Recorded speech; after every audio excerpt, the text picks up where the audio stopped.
Immerse yourself in the profound insights offered by Father Chuck Belmonte as he delves into daily reflections on various gospel passages from the Bible. September 19th, Thursday. The Last Supper, Calvary, the Holy Mass are the same sacrifice. During the Last Supper, our Lord anticipated the bloody sacrifice which he would accomplish the following day on the cross once and for all for the redemption of the world.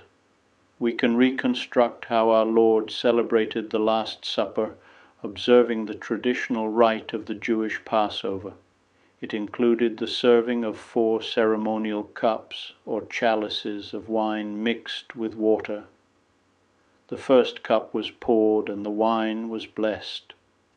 Then in succession the bitter herbs, the unleavened loaves and the dipping sauce were brought in.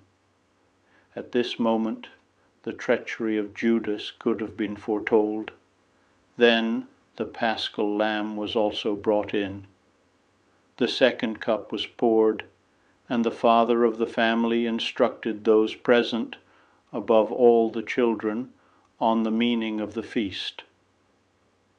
Then followed the singing of the first part of the Hallel, a song of praise to God made up of Psalms 113 to 118.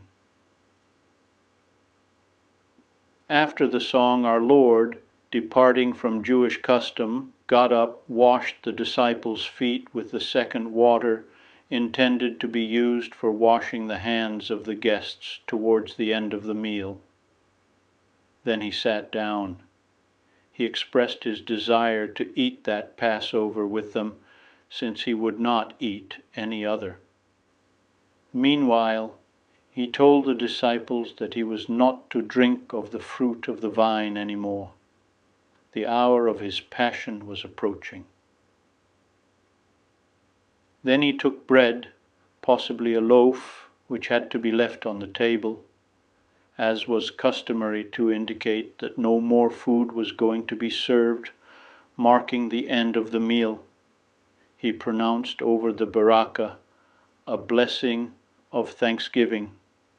He consecrated it, broke it, and gave it to the disciples. Towards the end of the meal, the third cup was served. He consecrated it and gave it to them to drink. Once the institution of the Eucharist was over, they completed the second part of the Hallel.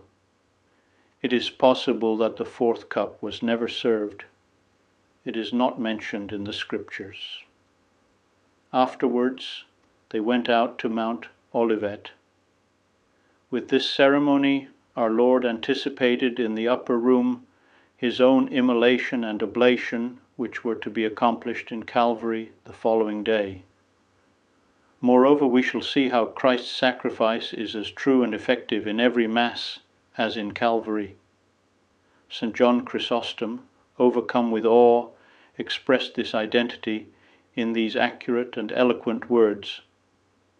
I wish to add something that is awe-inspiring, but do not be surprised or upset. What is this? It is the same offering no matter who offers it, be it Peter or Paul. It is the same one that Christ gave to his disciples, and the same one that priests now perform.